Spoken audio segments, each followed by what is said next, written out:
Mover.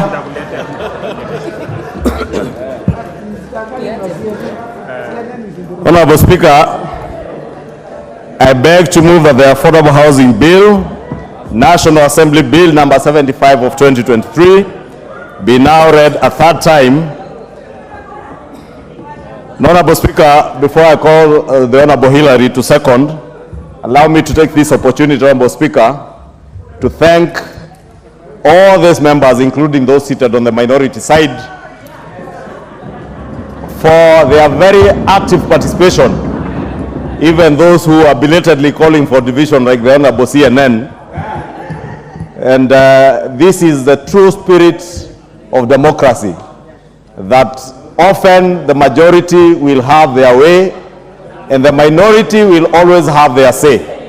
And today we have seen that democracy being exercised in this house, that the majority of members of parliament who believe that this is an important agenda for our country, the majority of members who believe that we are dealing with a time bomb of millions of our youth who are unemployed, sitting through this sitting, Honorable Speaker, and even with the support of a few within the minority.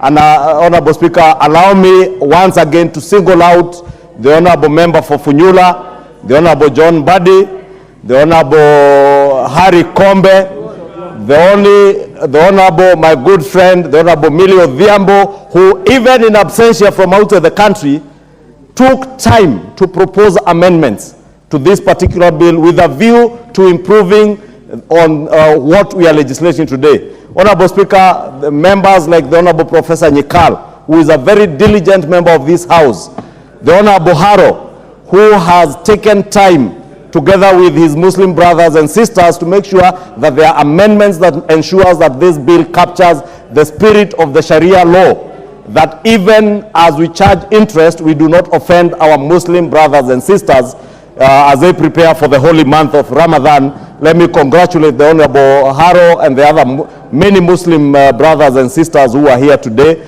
who have taken their time.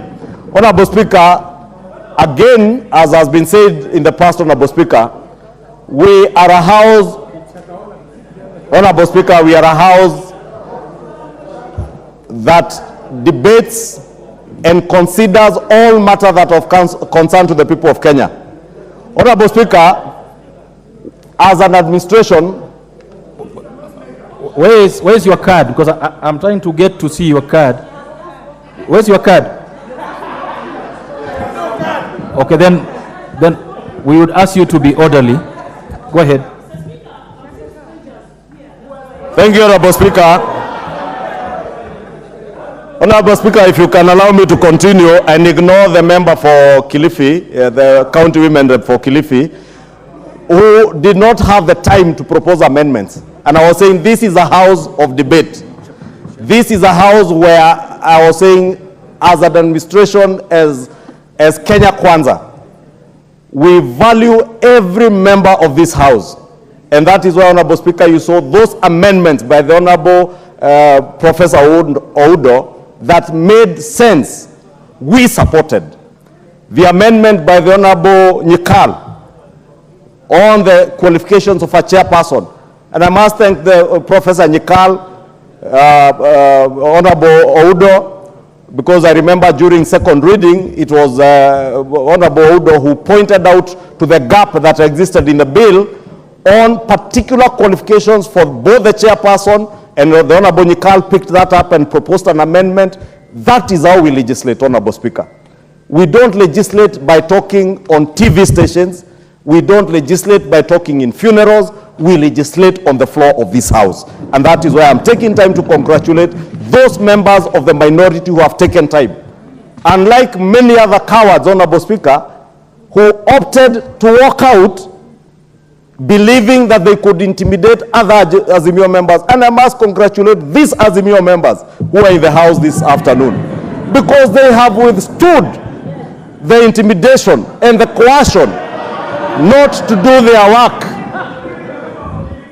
including the member for Kilifi, Honorable Mbeyu, who has withstood the intimidation to ensure that she is here to legislate not just for her people in Kilifi to get affordable and social housing, not just for students from Kilifi to be able to access institutional housing, and policemen and women in Kilifi County, but also teachers and health workers in Kilifi Sub-County Hospital to be able to access institutional housing. Honorable Speaker, I must congratulate all these members and welcome back Honorable Nyikal, who has come back in absentia. I was congratulating him for being a very diligent member of parliament who takes his work seriously as a member of parliament. Professor Nyikal, being a veteran member of this house, we truly appreciate your input, especially in this bill, Honorable Nyikal, because your amendments on the chairperson, I was saying in your absentia, Honorable Professor Nyikal, that what you said on second reading in the bill, you actualized it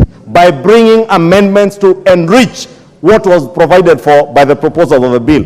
Honorable Speaker, allow me to immensely congratulate members of our Kenya Kwanza coalition. These members went out together with the President and the Deputy President in 2022. And in every constituency that we went to, we promised the people of Kenya that housing as an agenda would be actualized under the Kenya Kwanza administration. I am happy, Honorable Speaker, that we have a president who has chosen to do not what is politically expedient, not what is popular, but what is right for this country. He has chosen to do what is good for millions of our young people who have no jobs. As I said in moving this bill, Honorable Speaker, this bill is about employment creation. It is about wealth creation. It's about helping Kenyans to access affordable homes, creating new home owners, and therefore generating new wealth in our country and helping to grow our economy that was destroyed by those who are telling us today that when they look back, they feel like crying. And I have to tell them they have every reason to cry. Because if in 10 years, you could only implement or build 1,900 houses, only 1,900 houses in 10 years. But you now see an administration which in less than a year is doing close to 40,000 houses and is on the verge of accomplishing the promise to do a minimum of 200,000 units per year. Honorable Speaker, I must thank all these members for their diligence, for their commitment, not just to the manifesto that they sold to the people of Kenya, but their commitment to their own constituents who have sent them to come and represent them in this house. These are the heroes of our country. These are the heroes of our country today who have the feelings of their people at heart. Honorable Speaker, we had debate some time back on the cost of living. When we spoke about implementing the Kenya Kwanza manifesto on production subsidies, others chose to don sufurias on their heads, Honorable Speaker. Today, as I said yesterday, unga is retailing at a low of 114 shillings from 260 shillings, Honorable Speaker. In the same breath, Honorable Speaker, in another 2-3 years, the people of Kenya will bear us witness and we will stand vindicated that the decisions we have made today are right for this country, they are for posterity, they will secure the future of millions of our people, Honorable Speaker, and I must thank all these members. Finally, Honorable Speaker, this bill creates an opportunity for infrastructural projects across all our counties, Honorable Speaker, without exception. I am glad yesterday, during the second reading, as we voted during the division, the member for Suba South, the Honorable Karoli Omondi, was keen to note that the first phase of affordable housing in Hama Bay County is complete. Hama Bay County, Honorable Speaker. Ruiru, Honorable Speaker, in my own county in Kiambu, the media have reported to us that the crime rates in Ruiru constituency, and the member for Ruiru is here, he can bear me witness. Crime rates are going down courtesy of this housing agenda and the jobs created by this housing agenda, Honorable Speaker. And I want to tell the people of Kikuyu, the ground that has been broken between us and Kabete constituency, 756 units will be done. We broke ground last week, a week ago, Honorable Speaker, and very soon they will see those houses coming up. The Muguga Agri-City, Honorable Speaker, that people are speaking about, and I know there are those who, the naysayers, those who feel like crying today, were instigating people within Kiambu County to oppose this program. Muguga Agri-City will become a reality with a minimum of 14,000 houses. Honorable Speaker, including a good friend, the member for Githunguri, who I must congratulate her because she did not just oppose this bill. She proposed amendments, although she dropped all the amendments, except for one or two that were also defeated.